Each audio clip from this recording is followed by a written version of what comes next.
Assalamualaikum warahmatullahi wabarakatuh. Perkenalkan saya Arif Rahman dengan NIM 052399. Kali ini saya akan memaparkan rencana strategis dalam mendukung kemandirian industri petrometalurgi nasional melalui proposal yang berjudul Optimasi Produksi Hidrochar dari Cangkang Kelapa Sawit sebagai reduktor karbon pirometalurgi dengan metode karbonasi hidrotermal.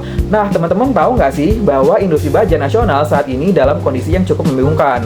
Di satu sisi, target RIPIN menuntut produksi baja nasional hingga 14 juta ton per tahun. Namun, di sisi lain, untuk memproduksi 1 ton baja saja membutuhkan 525 kg kokas batubara fosil yang mana mayoritasnya masih dipenuhi oleh jalur impor, belum lagi emisi gas rumah kaca yang dihasilkan.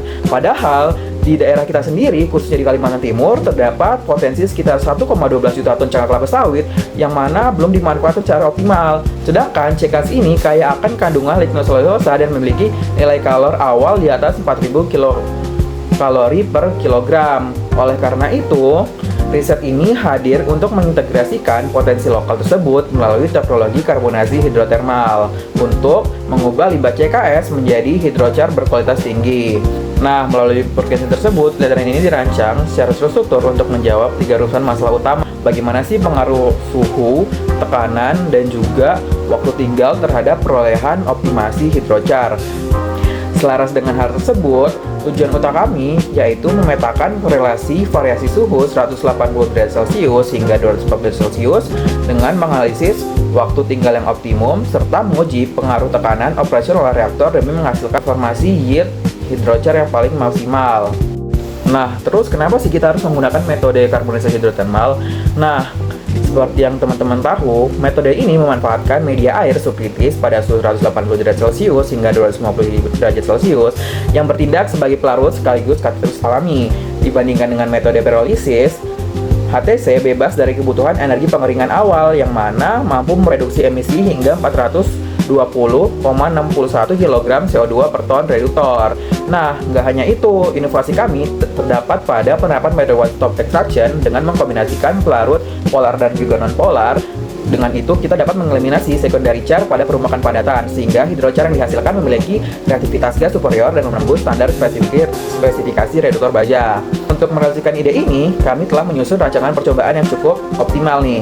Di antaranya, memvariasikan suhu hidrolisis pada titik yaitu 180 derajat Celcius, 210 derajat Celcius, dan juga 240 derajat Celcius dengan parameter kontrol berupa holding time sekitar 30 menit dan juga tekanan awal 5 bar dan juga ukuran biomasa 60 mesh.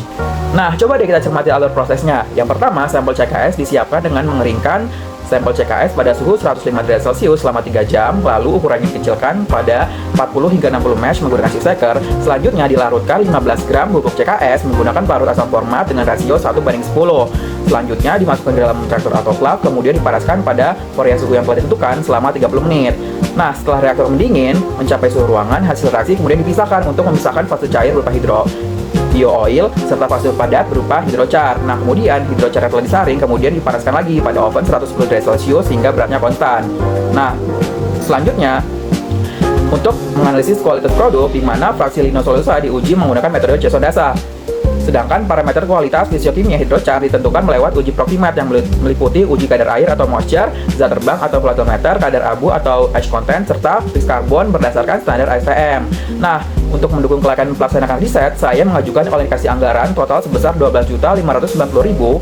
Nah, seperti terlihat pada pie chart di samping, proporsi dana disusun seefisien mungkin, di mana proporsi terbesar sekitar 48% yaitu dialokasikan kepada jasa analisis laboratorium meliputi pengujian CMDX, RRD, XRF demi memastikan validasi data yang didapatkan sudah sangat optimal. Nah, selanjutnya sisanya dialokasikan secara proporsional untuk bahan kimia pendukung dan juga peralatan penunjang habis pakai. Nah, seluruh rangkaian pelatihan ini direncanakan berjalan secara sistematis selama 8 bulan, terhitung mulai dari bulan Mei hingga bulan Desember 2026, dengan target luaran wajib berupa laporan akhir, kegiatan, dan poster ilmiah publikasi. Melalui optimasi hidrochar dari cangkang kelapa sawit ini, kami yakin dapat menawarkan sebuah framework teknologi proses yang sangat valid bagi akselerasi green metallurgy di Indonesia. Bersamaan dengan ini, mari kita mewujudkan industri baja nasional yang mandiri, energi, dan juga ramah lingkungan. Terima kasih atas perhatiannya. Kurang lebihnya mohon dimaafkan. Wassalamualaikum warahmatullahi wabarakatuh.